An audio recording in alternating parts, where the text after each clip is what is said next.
سب سے پہلے تو آپ سنیں کہ مرزا صاحب کے استاد کون ہیں۔ میں ہر اس شخص کو اپنا استاد مانتا ہوں جس سے میں نے کچھ بھی علم حاصل کیا ہے۔ ڈاکٹر اسحاق صاحب بھی میرے استاد ہیں، مولانا اسحاق صاحب بھی میرے استاد ہیں۔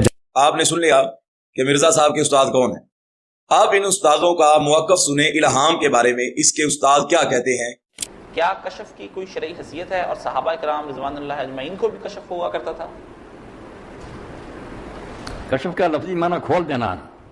جب اللہ تعالیٰ کسی کے لیے کوئی بات کھول دیتا، اس کو سمجھا دیتا، اس کے دل میں ڈال دے، تو یہ کشف ہی ہے۔ اب کشف ایک تو علمی ہوتا ہے کہ کوئی علمی نقطہ پہلے وہ ذہن میں نہیں تھی، بات اچانک سمجھ میں آ گئی تو وہ اس حد کا یہ مفہوم ہے، سارے اتنے حل ہو گئے۔ کشف ہی یہ کشف علمی ہے۔ ایک کشف عملی بھی ہے کہ اللہ تعالیٰ ایسی کوئی چیز اس کے ہاتھ سے ظاہر کر دے جو عام لوگ نہ کر سکیں۔ وہ القاء اور الہام اور کشف یہ در حقیقت چیزیں ہیں کہ جو اللہ تعالیٰ کی طرف سے آج بھی جاری ہیں۔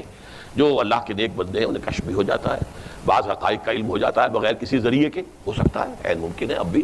استادوں کے موقف پر اس کا فتویٰ کیا ہے۔ اس نے نبی نام کہہ کے اللہ کے ساتھ اپنا تعلق قائم کیا نبی علیہ السلام کے بعد، میرے نزدیک تو وہ بھی کافر ہے۔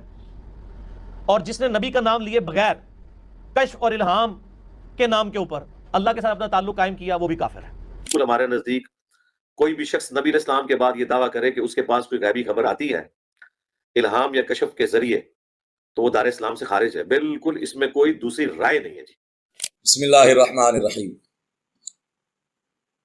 مرزا صاحب کی بونگیاں تو آلریڈی شروع ہوتی ہیں، لیکن کئی مرتبہ ایسا ہوتا ہے کہ اس کی بونگیوں میں اس کے بابے اس کے استاد بھی پھنس جاتے ہیں۔ یہ جو اس نے دعویٰ کیا ہے نا، اس میں تو اب اس کے بابے بھی رگڑے گئے۔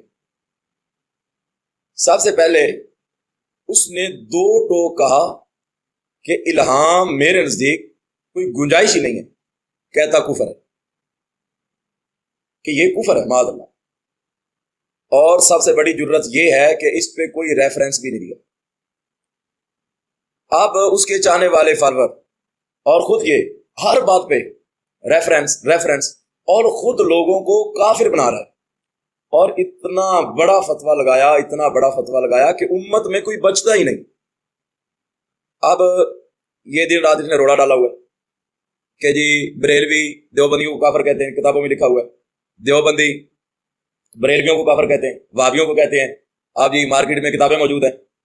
جو بات اس نے کی ہے، اس میں نہ کوئی بریلوی بچا، نہ کوئی وہابی بچا، نہ کوئی دیوبندی بچا، نہ کوئی شیعہ بچا، یہاں تک کہ اس کا بڑا ابن تیمیہ بھی نہیں بچا، کہ سب اس کو جائز مانتے ہیں۔ الہام کیا ہے؟ القاء مانا بطریق الفیضی، فیضان اللہ کی طرف سے کوئی بات آپ کے دماغ میں آ جائے بغیر کسی ذریعے، تو یہ الہام۔ اور خود نبی مکرم صلی اللہ تعالیٰ علیہ وسلم نے بخاری شریف میں اس بات کو اپنے بہت ہی پیارے صحابی خلیفہ دو حضرت عمر فاروق اعظم رضی اللہ تعالیٰ عنہ کے لیے ثابت بھی کیا۔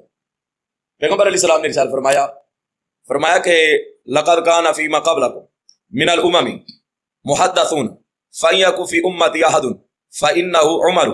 نبی مکرم صلی اللہ تعالیٰ علیہ وسلم نے فرمایا کہ سابقہ امتوں میں سے فرمایا محدث ہوا کرتے تھے، اگر میری امت میں کوئی ایسا شخص ہے تو وہ عمر ہے۔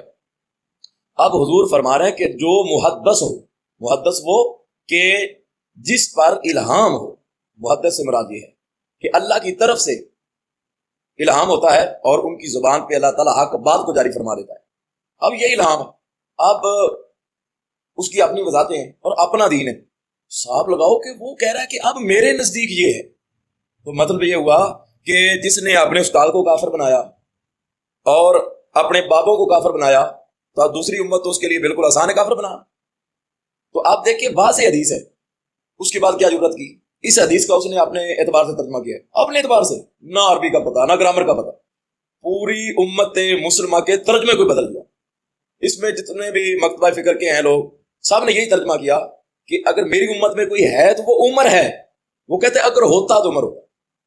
تو حدیث کے معنی کو بدلا، اپنی طرف سے فتویٰ لگایا، کوئی ریفرنس بھی نہیں دیا، اور اتنا بڑا فتویٰ کہ جس میں ڈاکٹر اسرار صاحب بھی نہیں بچ سکے، جس میں اس کا بڑا بابا اسحاق مولوی فیصلہ آبادی بھی نہیں بچ سکا، اور سب سے بڑا جس نے اس نے کہا تھا کہ جب ذاکر نائک صاحب آئیں تو میرا سلام کہنا، ٹھیک ہے، اس نے تو ابھی کہا کہ وہ مجھے الہام ہوا